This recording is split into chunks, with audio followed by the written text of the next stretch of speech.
Support comes from the Missouri Forest Products Association, providing more than 41,000 jobs in the production of wood pallets, railroad ties, white oak barrels, hardwood floors, and more. Details at choosewood.com. From the St. Louis Public Radio Newsroom, this is The Gateway. It's Friday, September 13th. I'm Wayne Pratt.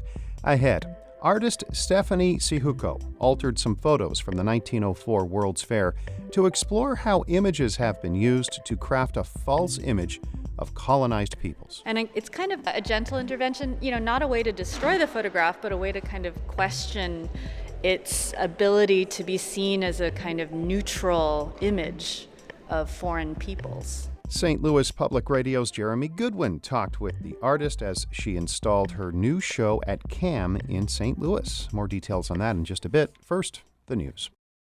The St. Louis Board of Aldermen will vote today to ask voters whether to lift the residency requirement for most city employees. As St. Louis Public Radio's Rachel Littman reports, it's one of the big issues facing members as they return from summer break. The board narrowly gave first-round approval to Carol Howard's bill back in July. She delayed a final vote, hoping to secure a few more supporters over the break. Howard says she's not sure of the result, but it's time to take the chance. It's just an archaic, good old boy rule that was set up when the center of the population was in the city. Mayor Lyda Krewson will sign the measure if it reaches her desk. Voters would weigh in 2020. Aldermen will also eventually be asked to approve parts of a plan for a new soccer stadium. Exact details are still being worked out. I'm Rachel Littman, St. Louis Public Radio. Authorities are reporting 2 more child gun violence deaths in the St. Louis area. Investigators say a 13-year-old was shot and killed outside an apartment complex Thursday night in North County. It follows another shooting death of a child Thursday in St. Louis County. A 3-year-old boy died after being shot in a housing complex near Lucas and Hunt Road in an unincorporated part of the county. 5 on Your Side reports 23 children in the region have been shot and killed so far this year.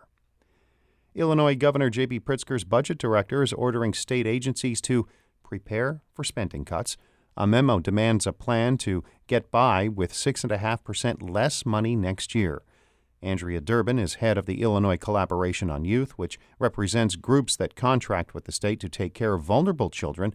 She is disheartened by the memo. I understand the fiscal realities, but to be thinking about taking this backward step when we're still trying to get out of the danger zone is discouraging, and I hope the General Assembly and the administration are able to come together and find ways to avoid that. That danger zone was the budget impasse when many human service agencies went 2 years without any state funding in Illinois.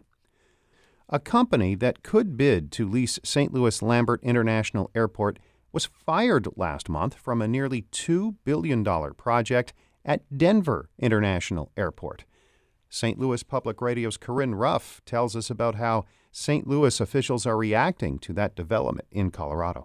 Denver Airport cited delays and higher costs as reasons for ending the agreement with Ferrovial Airports, which led the public-private partnership. Former Mayor Francis Slay, who started the privatization process in St. Louis, is now a lobbyist for the company. That has some members of the Board of Aldermen concerned. But Linda Martinez, the mayor's appointee to the Airport Advisory Working Group, says they need to wait to see what bids come in before making a judgment on Ferrovial or any other potential bidder. If the operator is not a good operator, the team won't be approved. If they do have great operations opportunities and financial standing, then we'll be able to approve them for the second part of the process, which would be a request for actual proposals. The group is finalizing a request for qualifications that would vet any potential bidders. I'm Corinne Ruff, St. Louis Public Radio.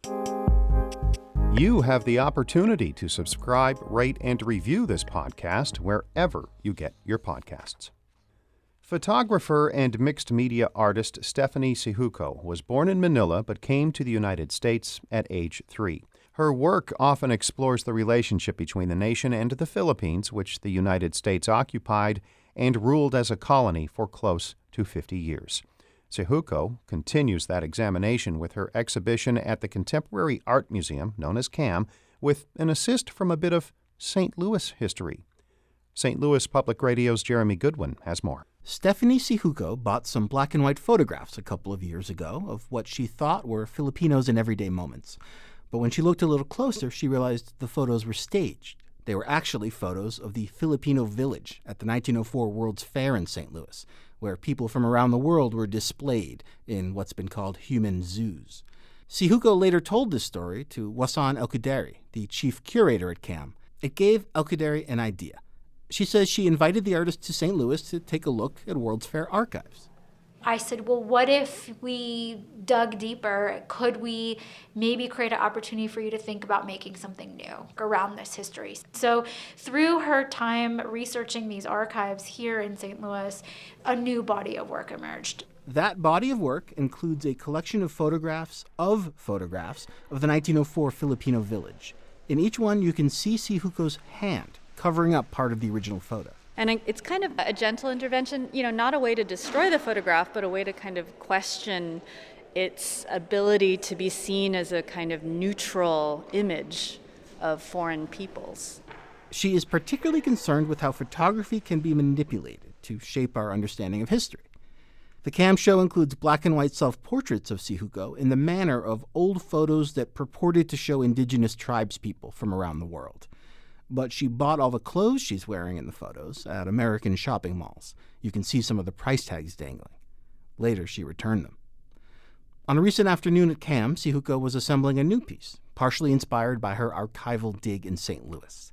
It's a platform crowded with objects, many of them printouts of photos she found online, including photos of Filipino baskets and knives in the collection of New York's Metropolitan Museum of Art.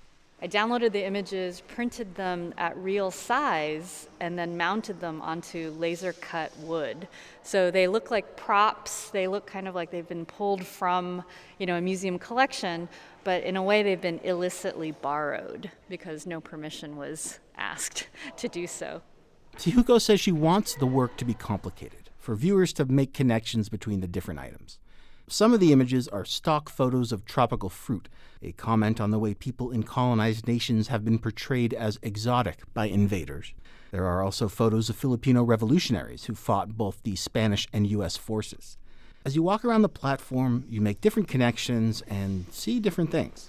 And through the side here, you'll notice that if you shift perspective, the narrative changes a little bit. The small images that you can only see really from the sides are three-dimensional emojis. There's raised fists, there's flames, and there's also the very special poop emoji. That last one, she says, is a simple comment on some of the issues she's pointing out. Her work at CAM has a distinct sense of self-consciousness, of taking historical raw materials and assembling them into something that's not quite real. What you're looking at is a giant construction. Whatever narrative is happening here has been highly, it's been composed, it's been edited. There's nothing naturalistic about this at all. There's a lot of artifice about it. The props themselves are literally stand-ins for real objects. By recognizing the ways our understanding of history is shaped by images that can be manipulated, she hopes we can make better sense of our present. I'm Jeremy Goodwin, St. Louis Public Radio.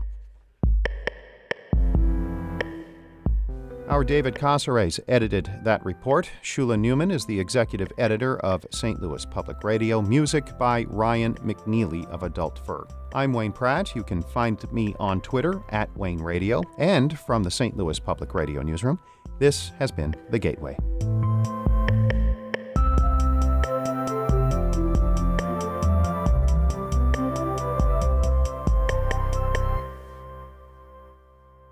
Support comes from Mosby Building Arts, a design-build company committed to remodeling the right way. Visit callmosby.com to get project inspiration for any room of your house.